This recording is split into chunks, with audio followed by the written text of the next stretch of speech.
Welcome to the second journey into healthcare. This time it's audio only and long because I'm actually packing more stories into one.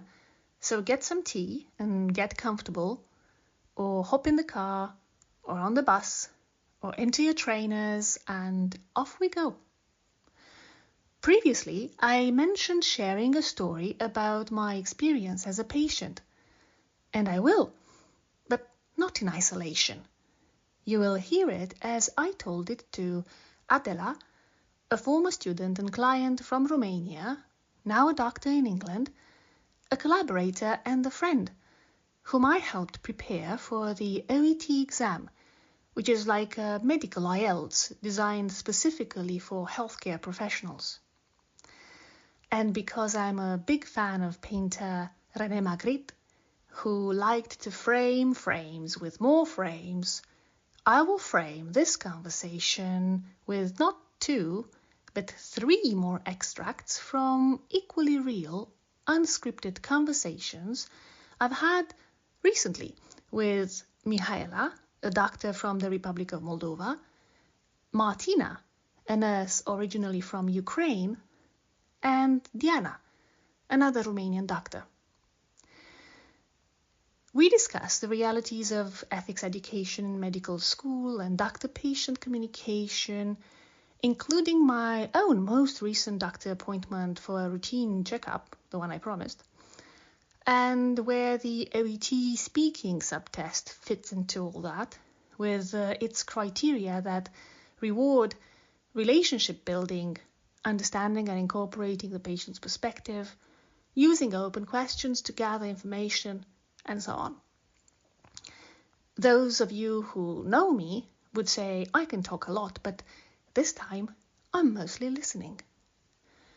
I'm sharing these stories in the context of my ongoing collaboration with my former and current OET clients, doctors, nurses, pharmacists, as we are together committed to pass on what we've learned to others who may be preparing for the OET exam, to improve not just exam performance, but really the quality of patient communication and of healthcare as a whole.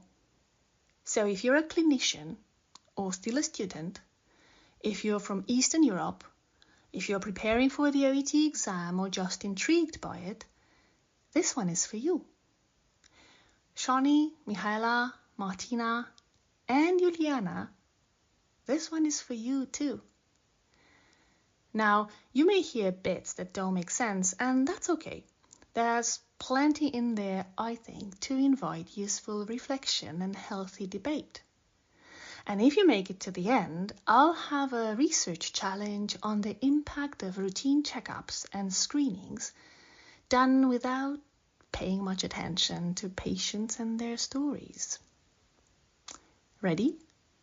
First off, here is Mihaela explaining why she's finding it so difficult to build a habit of asking open questions and verbally empathizing with patients, although, as I've noticed, she's a wonderful person and has no trouble doing that in personal conversations with me. I don't know how to explain. In Moldova, when you go to a doctor, you do whatever the doctor says. You don't ask too many questions. You don't agree or disagree. You just do what the doctor says, you know. And this is very complicated for me, like, to work with. Is it okay for you? Like, this is very complicated for me. And I didn't know that I will have this problem. So we have at the university, we used to have lessons, like ethic lessons.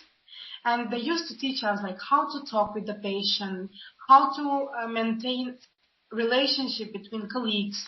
Sometimes when you do not agree with your colleague, like how to manage these situations. But we were in the first year, and I believe in the first year it's not appropriate to have this time of lessons because you don't know, like this is appropriate for the 6th year, I would say, you know. Mm-hmm. And in the beginning, when the teachers used to tell us that we need to be empathic, that we need to understand our patients' needs, like it was for me like saying nothing because I couldn't understand what I am diving into.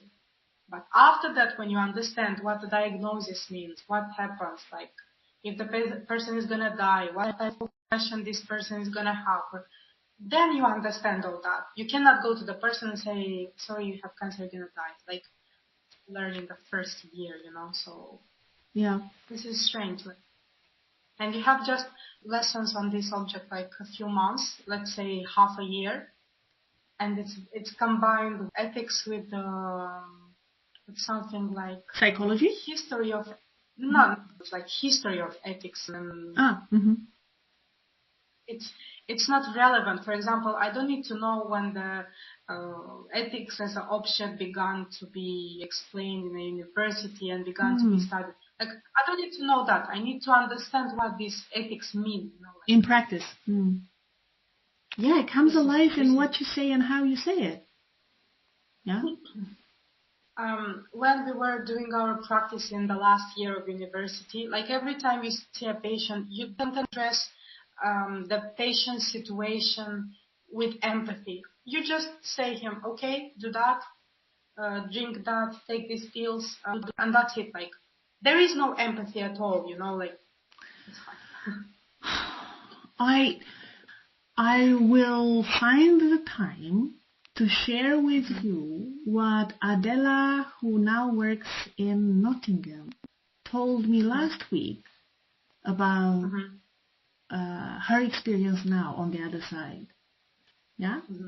That's when I was working in a hospital last year, like everybody understands the words, this word. But I was like, when the patient said, oh, it hurts when I sit on this side, I was like, okay.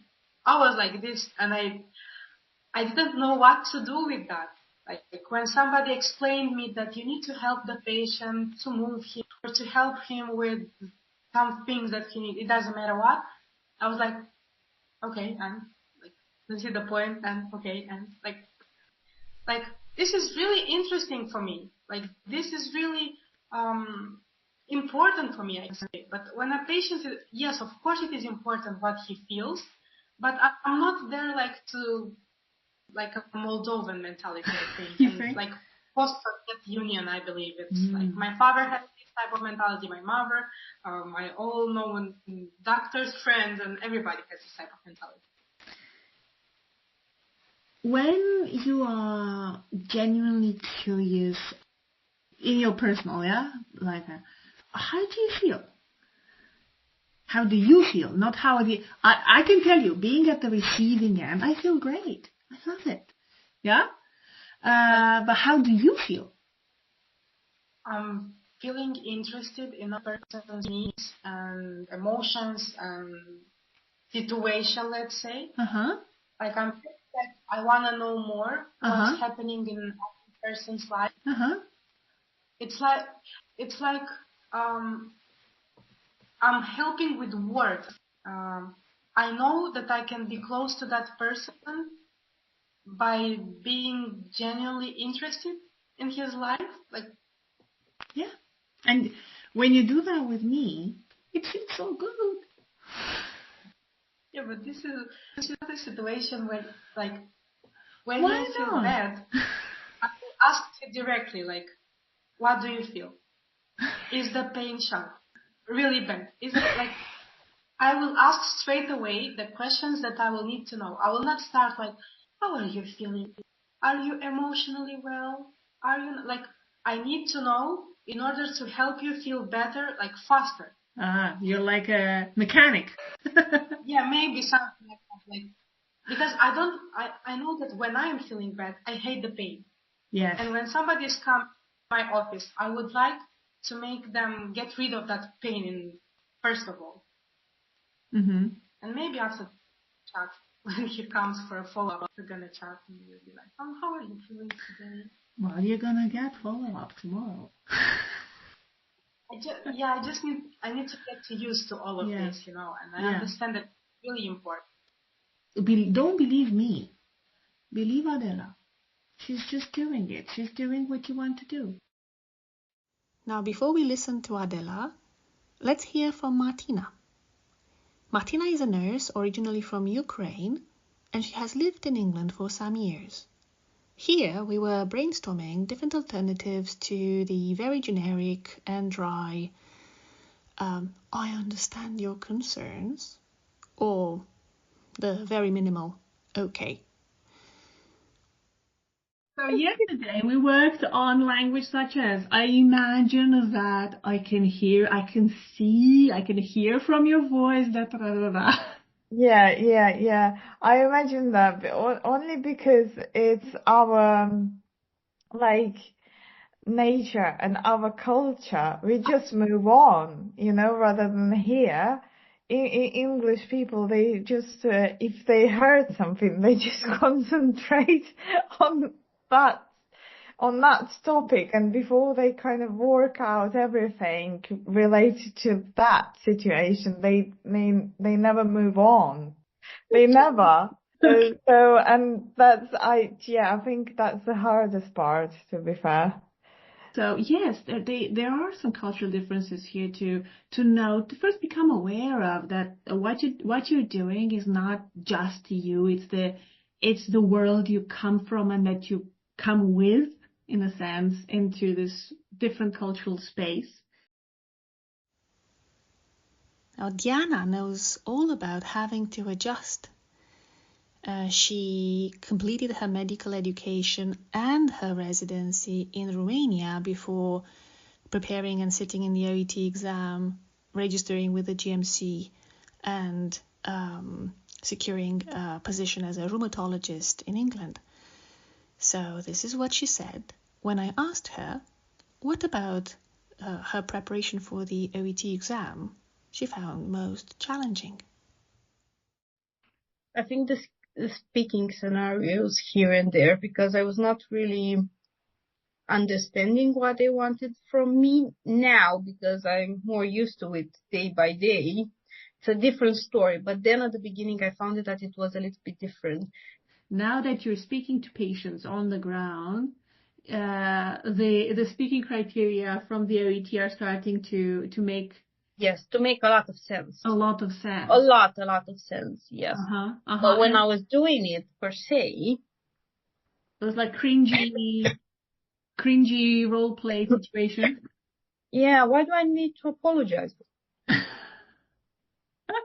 And that kind of things. So there are some bits that you are not really used to it. Activating your sarcasm. Yeah, until, yeah. Yeah.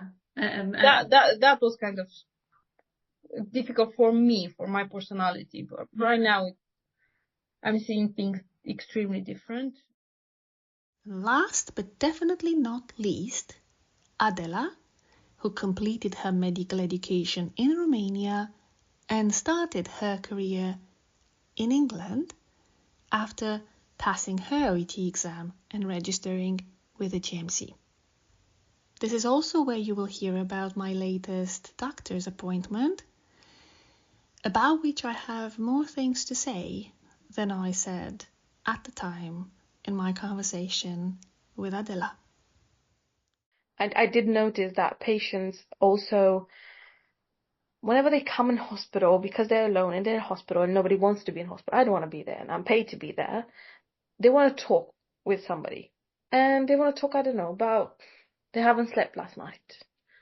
Their ankle hurts, but nothing is wrong per se, medical speaking. But they just want to have somebody talking with them, and most nurses don't have time. And I get that to them because they have a lot of patients, like to give medication and to change and to bath and to whatever.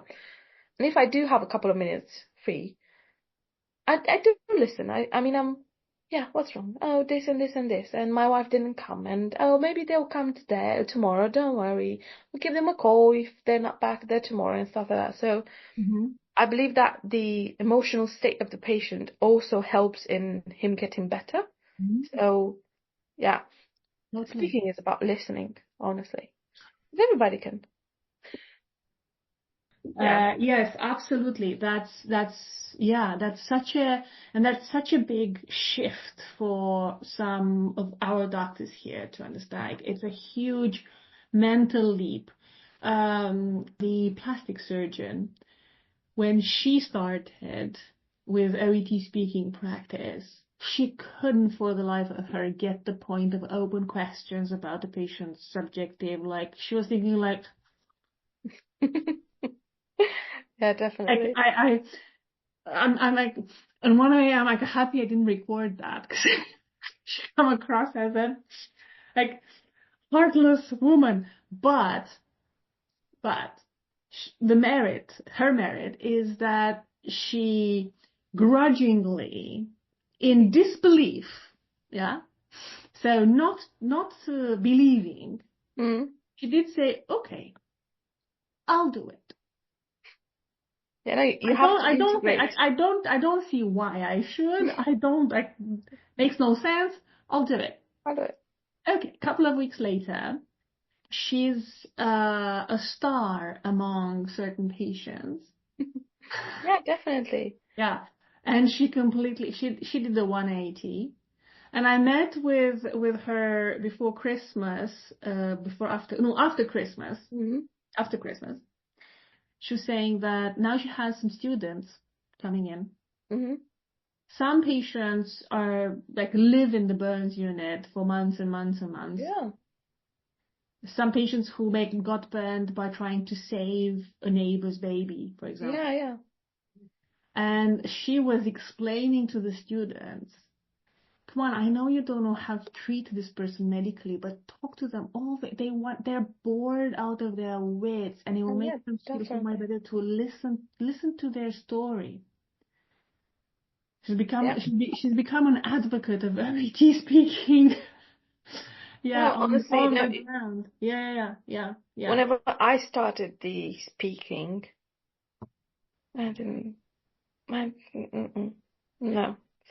But putting it into practice, and I did had to incorporate that just so that I pass the exam, because, it's a good evil. So if I have to do it, I'll do it. But coming here and seeing what's it about, and I think out of all the things, speaking helped me the most. Out of listening, reading, writing. And you were already a good speaker, not only in language, but just But I had my bits and bobs. I had stuff like, you need to do this, you need to do that. Yes. Did I tell you about my gynae professor in my 6th year?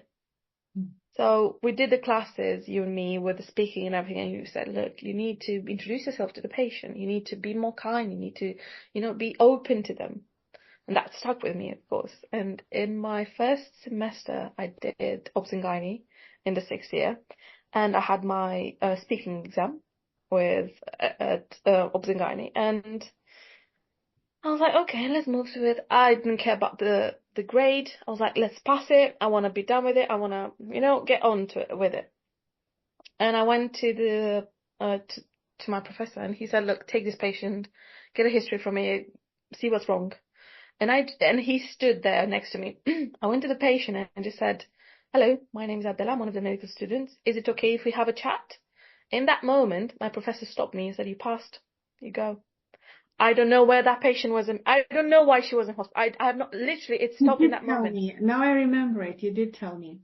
So I have to tell you, actually, you had obs and gynae. Okay, so I have to do an entire abbreviation course. Obstetrics and gynecology. Yeah, no, I know. I got it. I changed gynecologist because a good friend of mine recommended hers, and I really didn't like mine. And yeah, very nice. Except she said, I only do the bottom part, but the bottom half. I don't do the top half. For the TTs, you have to go to Yeah. I appreciated that she knew her limits. I said, it's not that I can't, it's that I know enough to say I should know more first. Yeah. So she said, okay, I'd rather not get into this area because it's I would do like a mediocre job. Yeah. I appreciate. She doesn't want to. Yes. So she recommended a couple of options. I made an appointment. Great. I thought, silly me, because she mentioned like 45. Okay, well, have you had a mammogram? Okay, we should start. Okay. I thought I was going in for a mammogram. Truly, I did. Mm. I go in. And I was in the system with the appointment. So she knew, she called me from the hallway. Yeah. I go in. The first thing she says is, why do you come to me without a mammogram?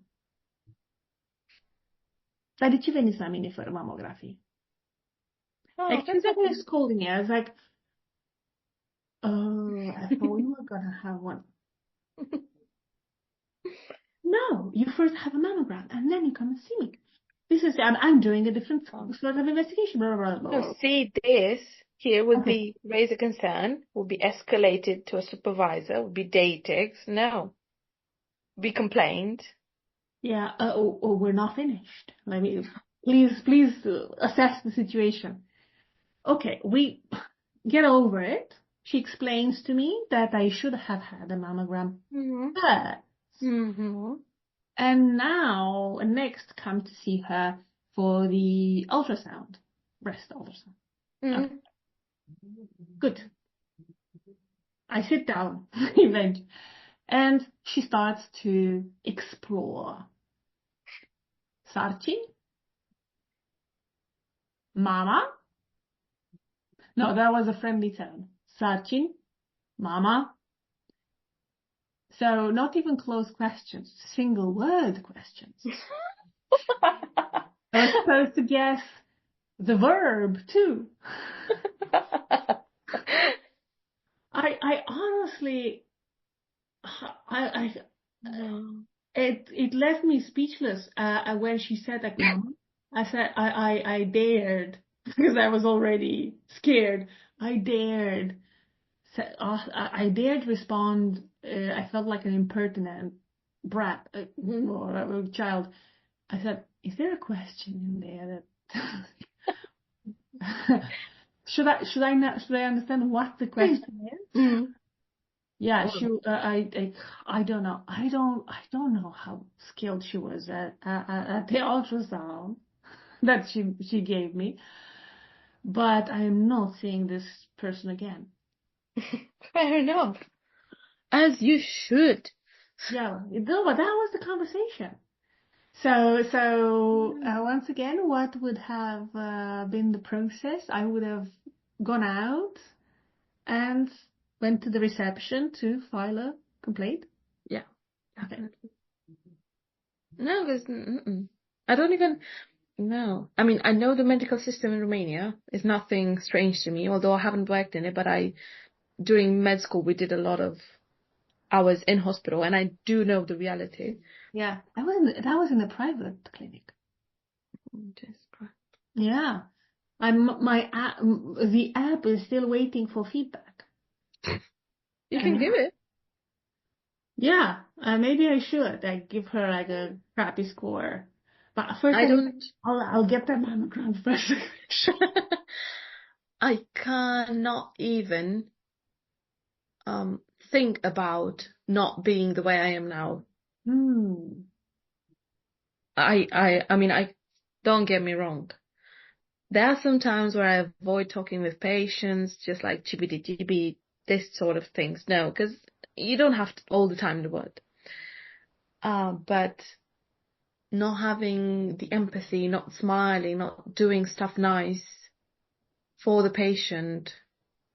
Sometimes I see patient coming to the hospital is like when you have a guest.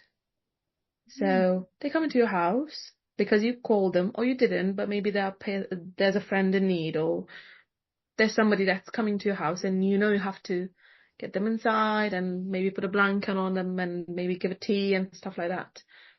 And I kind of see the same with the patient.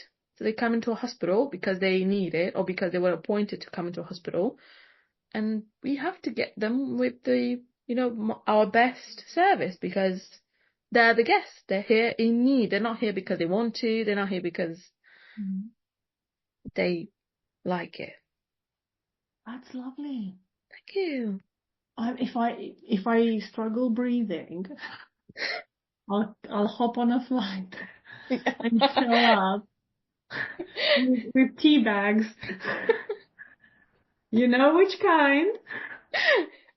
They're good. I still have a few. You know, the Brits don't like them. I have a friend, I have an acquaintance that she literally drinks black tea every day. And I'm like, hey, do you know this kind? They're like, so good. And I'm like, no. Okay. More for me? No, it's got a quirky taste. Yes. Well, for me, Nice. it's got a quirky, and it's like totally you. It's like totally you. But it's nice. It is. And it's not the kind of tea that I would know to make. So definitely. Yeah. Yeah. Yeah, that's with the empathy. You gotta, because I've got to take blood from the patients. I've got to do a PR exam. I've got to do stuff that are not very pleasant. I mean, I did get very good at taking bloods. I'm proud of myself for that. But I still don't like to do them. I mean, there is a process where I sting the patient and take their blood. It's not very, for their own benefit. I'm not selling it or anything like that, but still. And the PR exam is still in their benefit, but it's not something very nice. You've got to be nice in the other parts, like. Yeah. Okay. What you're saying is that it got to the point where you cannot not do it. It's part of the default. I think that's also because you're doing it for you as well. Yeah. But also because I haven't tried the medical system in Romania. I haven't worked. So for me, it's literally just, that's it. Yeah. That's my foundation now. That was a mic drop moment, don't you think? It would be nice to leave you with what Adela said, but I promised follow-up reflection and a research challenge. So if you work in healthcare, how often do you step back and consider the impact of your communication style on your patients and even on yourself? We learn through imitation. It's a natural and necessary part of learning and of life. But without conscious reflection, some honest dialogue, and deliberate practice, we risk imitating those less effective habits of those around us. And over time, unchecked imitation can lead to poor communication patterns, which can really affect patient care in a negative way. Think about routine checkups and screenings. These should be opportunities for early detection and prevention. But if they're done in a rushed or disengaged manner, without genuine listening or relationship building, their effectiveness is questionable. Patients may leave reassured when they shouldn't be, or they might avoid future checkups because they felt, like me, disrespected and unheard. If you perform these tasks daily, they might start to feel routine, boring and mundane. But have you considered the consequences? How does a lack of engagement affect the patient? And what does it do to you? Disinterest can easily turn into contempt, frustration, resentment, bitterness. So here's a challenge for you. Take this topic beyond just reflection and research it. Visit illicit.com, PubMed, or any other database where you can conduct a literature review. Look for studies on the impact of superficial screenings and checkups. What does the research say about missed diagnoses, overdiagnosis, overtreatment, or delayed treatment? I mentioned Illicit, illicit.com. If you haven't tried it yet, I recommend giving it a go. This isn't a sponsored mention, it's just a useful tool if you're interested in research for academic work like a PhD, or your clinical practice, or your personal learning.